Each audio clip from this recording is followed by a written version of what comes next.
Prime Minister Anthony Albanese is promising he won't horse trade with the Greens to get his tax changes through the Parliament. The cost of living battle is heating up as the Queensland Premier demands action from the Reserve Bank.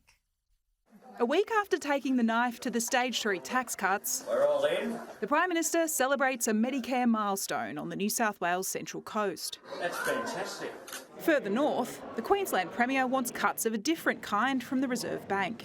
Now that inflation has turned a corner, they should act just as quickly to cut rates as they did to increase rates. It's a view that might be popular with mortgage holders ahead of the state election, but it's one the Prime Minister won't repeat. Well, the Reserve Bank of Australia are an independent body and the government doesn't direct them on what to do. Well, it's an independent body, but that doesn't mean I can't have an opinion on its decisions. And my job is to be on the side of Queenslanders. Rate relief could be on the way from the middle of this year. Inflation has fallen faster than expected, down to a 2-year low. But one economist warns the RBA may hold off until after Labor's tax cuts begin in July. But they may now decide, well, we better wait a little bit longer just to see what the impact from those tax cuts, those tax cut adjustments has been. We looked at that carefully. I mean, we weren't going to make a decision that made the inflation challenge worse. The broken tax promise has opened a Pandora's box of questions about other potential changes.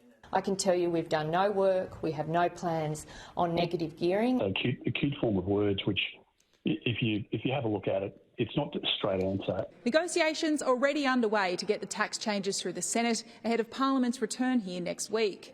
Labor in talks with the crossbench as the Greens add to their laundry list of demands. Adam Bandt wants a boost to JobSeeker payments. That's on top of his call to increase the income tax-free threshold and add dental to Medicare. But what we won't be doing is trading across different issues.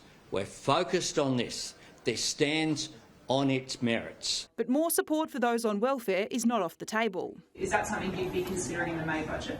Jim and I have said every budget we look at what we can do to ease cost of living pressures across the board. So I think we've shown that we are prepared to look, and we have looked at how we can make sure that people who are doing it tough are supported. Trudy McIntosh, Sky News, Canberra.